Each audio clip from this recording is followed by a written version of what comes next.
Apparently, LeBron had walked out of the timeout. Do y'all agree with this right here? And I turned around and he's right here in my face.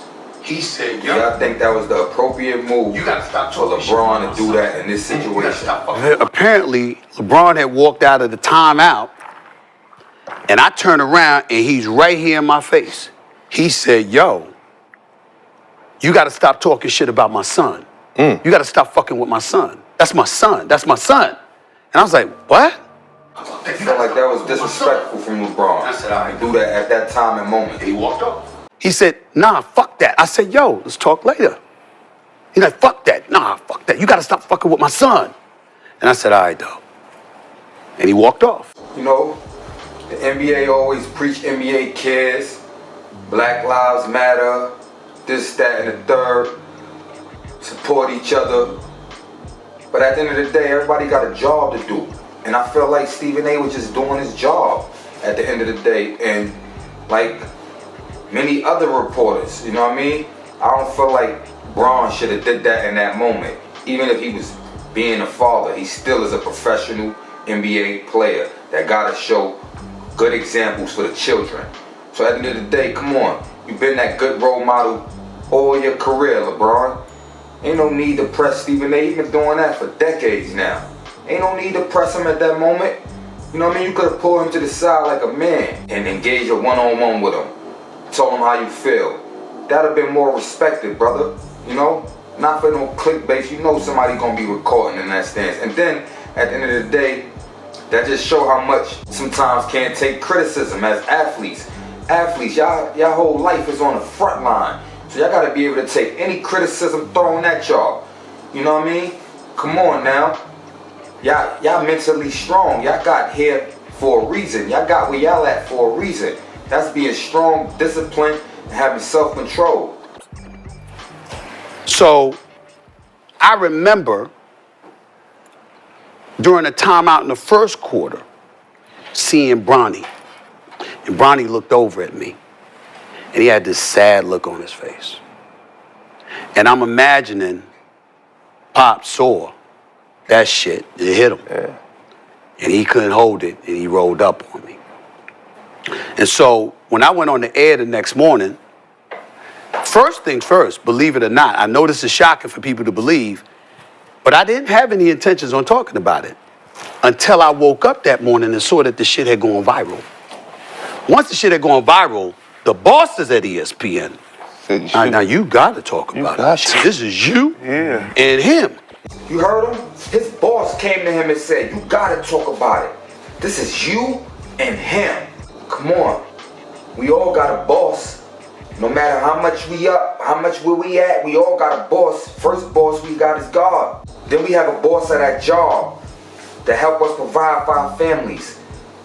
You understand? Every man on the planet had to look up to another man before in life. Everyone. Whether it was a teacher, a boss, a teammate, a cousin, an uncle, a brother. That's what get men started and they conquer in life. Seeing other men make moves and be great. Whether it's basketball, like I said, or being a doctor, a construction worker. Somebody always got somebody ahead of them. So he said his boss came to him. So he had to talk about it. And then why wouldn't he talk about it? It's viral already. You gotta protect his brand. Same way you try to protect your brand of LeBron James Jr. Bronny. I ain't even calling him LeBron James Jr. I apologize on that. Because that boy created his own name. Bronny. Bronny, you know what you gotta do though, Bronny? Cut that motherfucking afro, man. Get some motherfucking put some braids. Change up your swag a little bit, man. You know what I mean?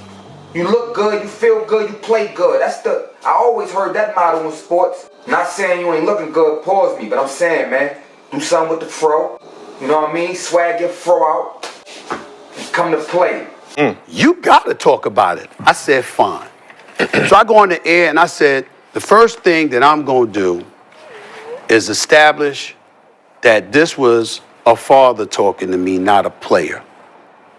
And that was what threw me off. And I was glad, even though I thought that he misrepresented the argument, I was glad he did. So the man critically thought before he respond. It's called playing chess. Making your next move your best move. I mean, we all brothers, man. Y'all both successful. He don't want to step out of bounds and make it more than what it's supposed to be. That's a smart man. Whether he critiquing or not, that's his job. That's how the NBA players get played. Did you ever see somebody perform and they had a short time of performing, but the media was blowing their name up, hyping their name up, and then next year they got that big contract? The media actually helps athletes as well.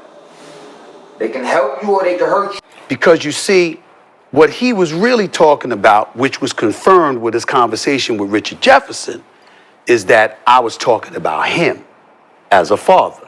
And so what happens is that had he said that to me, then I wouldn't have been thrown off. I'd have came right back at him. Yes, I was. It hurts the athletes more is when they respond. Don't respond. It's going to be another athlete that mess up and they're going to be on to the next. And just use that to get crazy and get your game up. Drop them buckets. Let's go. Threw me off. Shout out Gilbert Arenas, man. They podcast with the exclusive podcast. Shout y'all brothers out for bringing Stephen A on. State his opinion, to give his perspective, and tell the world how he feel. Shout y'all brothers out. Y'all always give us exclusive content. I love watching your podcast. One. Like I said, to many of my friends, to many of my peoples that we had these conversations, I say, yo, Braun should look at it like this. He had a struggle. He had somewhere where he had to come up and fight through struggles and tough times. Teach Bronny how to use this as his fuel and his fire to get where he need to go. We know he ain't gonna be the next LeBron James, but he already LeBron James. He's LeBron James Jr., whether he fill them shoes or not. Guess what? He's a replica of you. It ain't all about sports. As long as he follow your role and be a good role model, because he already have a good following. He already have people that support him. Every time, just think about it. When I hear Bronny, when I'm seeing Bronny on the road against other teams, you hear the crowd chanting, Bronny, Bronny. That's like, rest in peace Kobe when he's having his farewell tour, or Dirk Nowitzki with the farewell. All these guys that had that farewell, they was chanting their names like it was their last. Yo, look, Bronny, this is his first year. LeBron, senior. That's funny to say, right? LeBron James, senior. Give LeBron James Jr. a chance to prevail. You ain't got to speak up for him all the time, Bron. You already stated that mark. And all guys like Stephen A, that's why he got big contract, 100 million and this, that, and the third. Because he talk how he feel. He don't bite his tongue and he tell it how he see it. Just like how you play it, how you see it, bro. And everybody got a job, everybody got families, especially us minorities where we come from. We trying to build legacies and keep that going. It's gonna be a LeBron James name somewhere, a sign on the street somewhere soon. There's gonna be a Stephen A. Smith somewhere on the street somewhere soon. Y'all brothers deserve that, man.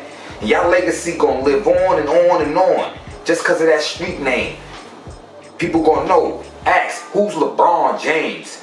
Who's Stephen A. Smith? Just like when they go down Malcolm X Boulevard or Dr. King Boulevard. I'm not comparing you guys, but I'm comparing how when you leave a mark of a legacy like that, you're gonna always be remembered. And then you have your kids.